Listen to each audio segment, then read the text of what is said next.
다 함께 사도신경 하심으로 2025년 10월 24일 금요일 온라인 아침 기도회 하나님께 올려드리겠습니다. 전능하사 천지를 만드신 하나님 아버지를 내가 믿사오며 그 외아들 우리 주 예수 그리스도를 믿사오니 이는 성령으로 잉태하사 동정녀 마리아에게 나시고 본디오 빌라도에게 고난을 받으사 십자가에 못 박혀 죽으시고 장사한 지 사흘 만에 죽은 자 가운데서 다시 살아나시며 하늘에 오르사 전능하신 하나님 우편에 앉아 계시다가 저리로서 산자와 죽은 자를 심판하러 오시리라. 성령을 믿사오며 거룩한 공예와 성도가 서로 교통하는 것과 죄를 사하여 주시는 것과 몸이 다시 사는 것과 영원히 사는 것을 믿사옵나이다. 아멘. 찬송가 539장 찬송하시겠습니다.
하나님 아버지, 이 새벽에도 주께서 저희들이 단잠을 치니 깨워주시고 주께서 허락하신 새날을 또 맞이하게 하심을 감사드립니다. 오늘도 하루의 일과를 시작하기 전에 먼저 주님께로 부르심에 순종함으로 다시 주 앞에 나와 오늘 하루 저희들이 삶의 지표로 주시는 말씀을 받고 하루를 시작하길 원합니다. 이 시간에 주님께로 베푸시는 말씀을 통해 선한 목자 되신 주님께서 어떤 길로 오늘 하루는 저희들을 인도하는지 바르게 깨닫게 하시고 주께서 인도하시는 길로 주님과 동행하며 나아감으로 말미암아 주님께서 함께 하시며 도우시는 풍성한 은혜를 누리며 하나님께 영광 돌리는 복된 하루가 되게 하여 주옵소서. 감사드리오며 우리 주 예수 그리스도 이름으로 기도드리옵나이다. 아멘. 자, 이 시간에 하나님이 주시는 말씀은 역대하 21장 2절부터 20절까지 말씀 보겠습니다. 자, 화면을 보시면서 역대하 21장 2절부터 우리 함께 합독하겠습니다. 여호사밧의 아들 여호람이 아우들 아사랴와 여히엘과 스가랴와 아사랴와 미가엘과 스바랴는 다 유다왕 여호사밧의 아들들이라. 그의 아버지가 그들에게는 은금과 보물과 유다 견고한 성읍들을 선물로 후히 주었고 여호람은 장자이므로 왕위를 주었더니 여호람이 그의 아버지의 왕국을 다스리게 되어 세력을 얻은 후에 그의 모든 아우들과 이스라엘 방백들 중 몇 사람을 칼로 죽였더라.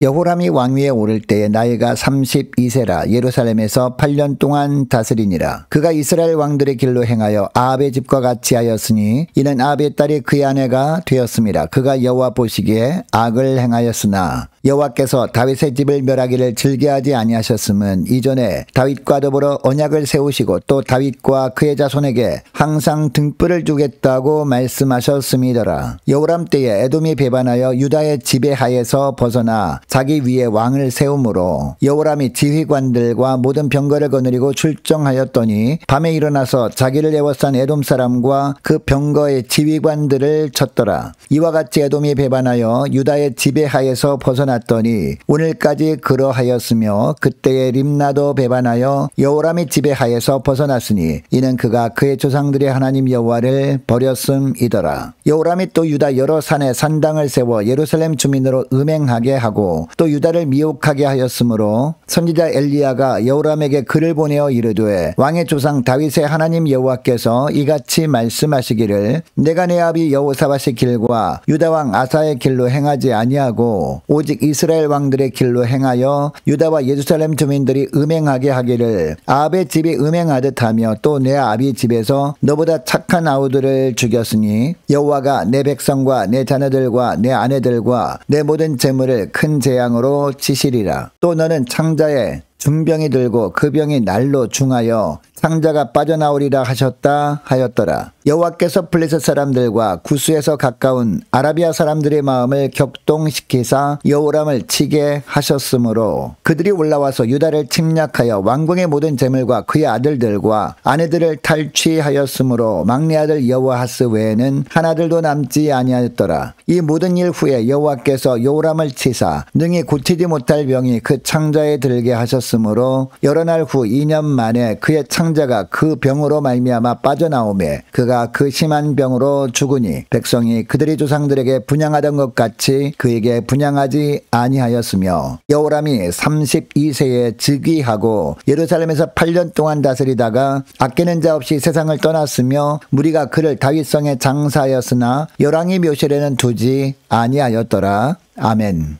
여러분 우리가 시편 1편 말씀에 보면 이런 말씀이 나옵니다. 의인의 길은 여호와께서 인정하시나 악인의 길은 망하리로다. 이런 말씀이 시편 1편 마지막 부분에 보면 나옵니다. 세상을 영적으로 보고 영적으로 바른 길을 가는 자를 하나님은 반드시 인정해 주신다라는 말씀입니다. 아무리 육신으로 사는 삶이 우리가 볼 때는 그럴듯해 보인다 할지라도 저와 여러분만큼은 세상의 모든 일들을 영적으로 보는 것이 하나님이 기뻐하시는 일이구나라는 것이죠. 자, 아무쪼록 모든 삶 가운데 내가 원하는 길로 가는 것이 아무리 화려해 보이고 아무리 그럴듯해 보여도 모든 상황들을 영적으로 보고 영적으로 하나님이 원하시는 바른 길로만 걸어갈 수 있는 저와 여러분 되시길 원합니다. 자, 그럼 우리가 어떤 삶을 사는 것이 영적으로 바른 길을 걸어가는 것이냐. 자, 오늘 본문에 보면 세 가지로 나오는데 그 첫째로 어떤 길을 걸어가는 것이냐. 끝까지 믿음의 끈을 놓지 않는 그런 길을 걸어가는 겁니다. 자, 2절부터 보시기 바랍니다. 여호사밧 이후에 이 여호사밧 왕이 아들이 왕이었던 이 여호람 이야기가 나오는데요. 여호람은 통치 초기부터 하나님 보시기에 악한 일을 자행하는 모습이 나옵니다. 자, 4절에 보니까 자신이 왕권을 강화하기 위해서 어떤 일을 벌입니까? 자신이 정책에 방해될 것 같은 것들을 치워버립니다. 그 일을 위해서 자기 정책에 반대하는 신하들을 칼로 죽여버립니다. 그리고 형제 중에서 자기의 왕권에 도전이 될 만한 사람들을 이제 죽여버립니다. 6절을 보니까 그 이유가 나오는데 여호람 왕의 왕비가 아합의 딸이었던 아달랴였기 때문에 이렇게 했다라고 하고 있습니다. 자, 그럼에도 불구하고 7절 말씀을 보면 하나님께서 다윗에게 약속하신 그 말씀을 지키시기 위해서 여호람과 유다를 완전히 파멸하지는 않으셨다라고 하고 있습니다. 여러분, 우리가 어떤 선택을 하면 살아가는가에 따라서 우리가 어떤 인생을 살게 되는가, 이게 결정되지 않습니까? 여러분, 여호람은 자신이 왕위를 지키기 위해서 이처럼 수단과 방법을 가리지 않습니다. 그 결과가 오늘 본문에 나오고 있는 것이죠. 여호람이 모든 상황 속에서 하나님을 경외하는 그런 삶을 살았더라면 오늘 본문에 나오는 여호람의 인생은 완전히 달라졌을 겁니다. 자, 그런데 자신이 선택한 대로 되어지는 것을 보게 되는데요. 여러분, 여호람은 그래도 다윗의 정통성을 이어받은 그런 남유다의 왕이었습니다. 그러니까 자신이 이런 삶을 사는 것이 하나님 보시기에 얼마나 가증한 일인가, 이것을 당연히 알았을 겁니다. 그럼에도 불구하고 왜 이런 일을 행했느냐, 이렇게 하면 자신의 왕권이 더 견고해질 것이다 라고 착각을 했기 때문에 이런 선택을 하며 살았던 것이죠. 그래서 할아버지와 아버지가 쌓아왔던 여호와 보시기에 선한 왕이라는 이미지를 버려버리고 여호와 보시기에 악한 일을 자행하더라도 내가 보기에 왕권을 지킬 수 있을 것이다 라고 생각하는 그 길로 걸어갔던 겁니다. 여러분, 이런 여호람의 삶을 통해서 깨닫게 되는 사실이 있습니다. 세상적인 방법은 결코 선한 결과를 낼 수 없구나 라는 것이죠. 자, 오늘 말씀을 기억하고 어떤 상황 속에서도 주님이 이끄시는 믿음의 길로만 걸어가기 위해서 모든 것들을 영적으로 보며 그 영적인 바른 길로만 나아가시는 저와 여러분 되시기를 원합니다. 자, 그리고 둘째로 돌이킬 기회를 놓지 않는 것, 이게 중요하다라는 겁니다. 하나님께서 우리를 사랑하십니다. 그래서 우리가 잘못된 길을 걸어가게 되면 그 길이 잘못된 길이다라고 계속해서 사인을 주십니다. 말씀을 주십니다. 돌이킬 기회를 주신다는 겁니다. 그때마다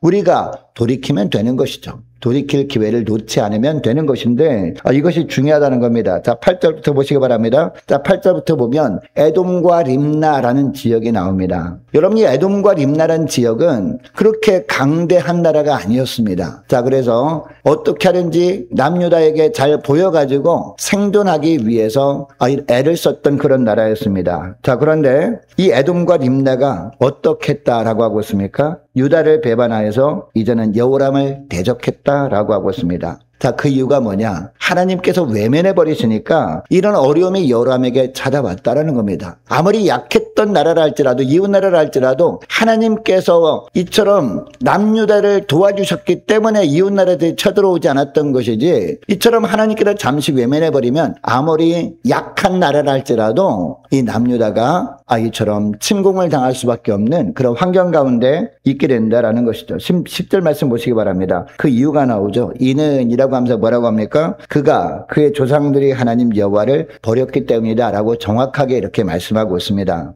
여호람이 먼저 여호와 하나님을 등진 삶을 살았기 때문에 하나님도 여호람을 외면할 수밖에 없었고, 그 결과가 그동안 유다에 지배하고 있었던 이처럼 작은 이웃 나라들도 유다를 침공하는 일이 생기게 되었다라는 겁니다. 또한 11절 말씀 보시기 바랍니다. 자, 여호람이 어떤 일을 또 했다라고 하고 있습니까? 여러 산당들을 세웠다라고 하고 있습니다. 산당들을 세움으로 말미암아 예루살렘 주민으로 하여금 음행하게 하였고 또 유다를 미혹하게 했다라고 합니다. 또 14절 15절 말씀 보니까 이런 여호람을 하나님이 그냥 두고만 보실 수 없었죠. 그래서 엘리야 선지자를 보내십니다. 보내서 말씀하시는데요. 엘리야를 통해서 그의 죄를 지적하면서 하나님의 심판이 임하게 될 것을 말씀합니다. 자꾸 이렇게 계속해서 잘못된 길을 가면서도 회개할 생각을 하지 아니하면 하나님이 징계가 임할 것이다 라는 말씀을 하게 하십니다. 여러분, 하나님은 이처럼 우리를 너무 사랑하시는 하나님이십니다. 그러나 우리가 계속해서 회개할 생각을 하지 못하고 계속 잘못된 길로 가게 되면 반드시 징계하시는 하나님의 공의의 하나님이시기도 합니다. 자, 그러므로 우리는 하나님께서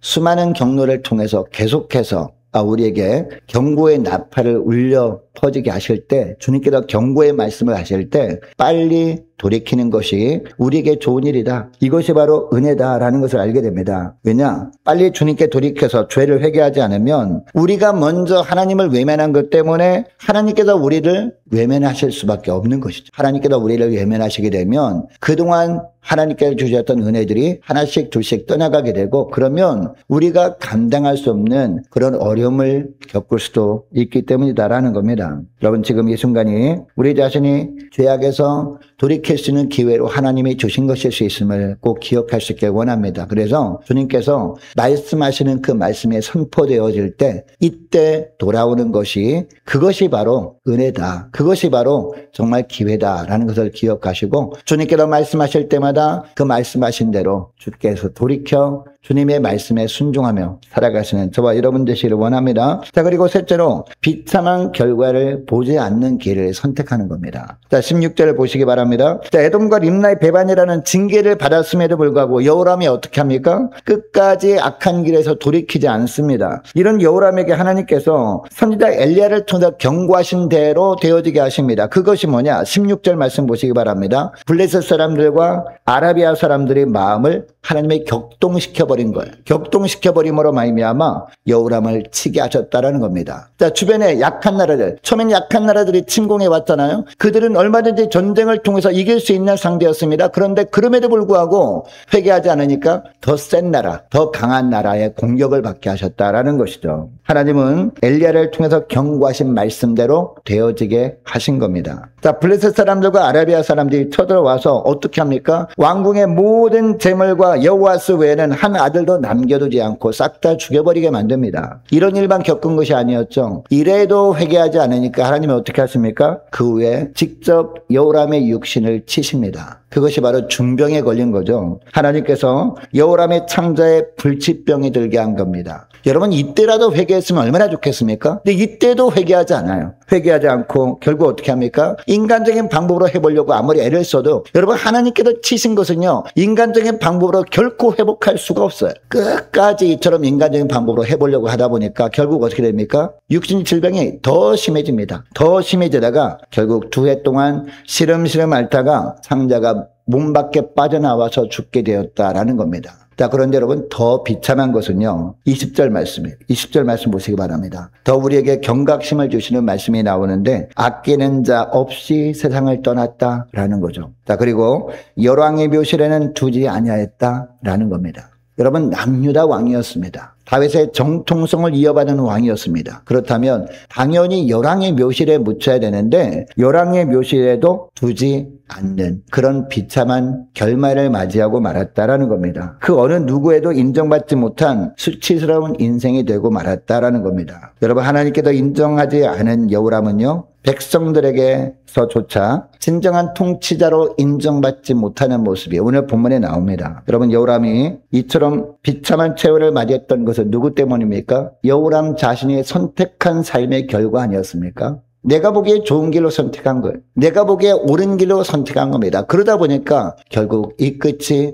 이처럼 비참한 결과를 맞이하게 되고 말았다는 겁니다. 여러분, 우리가 볼 때는 정말 좋아 보이는 길로 걸어갈 수 있습니다. 그러나 그 선택은 반드시 우리에게 책임으로 돌아오는구나 라는 것을 꼭 기억하시고, 하나님께서 인도하시는 길이 아무리 우리가 볼 때는 너무나 힘들어 보이는 길이라 그럴지라도 그 길만이 생명의 길이고 그 길만이 살 길임을 기억하고 주님께서 인도하시는 길로만 걸어가시는 저와 여러분 되시기를 주 이름으로 축복합니다. 자, 오늘 말씀을 기억하면서 이 시간에 기도할 때 이렇게 기도했으면 좋겠습니다. 하나님, 오늘도 눈에 보이는 화려하고 멋진 길이 아니라 하나님의 기뻐하시는 믿음의 길로만 선택하며 살아가게 하옵소서. 간절히 기도했으면 좋겠고, 하나님께서 우리가 잘못된 길로 걸어갈 때마다 계속해서 말씀을 통해서 사인을 보내주실 때 그 말씀을 주님께서 주실 때 속히 주 앞에 돌아오는 저희를 되게 해달라고 간절히 기도하길 원합니다. 하나님, 정말 우리가 파멸의 길로 끝까지 우리가 걸어가지 않도록 죄 심령들을 붙들어 주옵소서 간절히 기도하는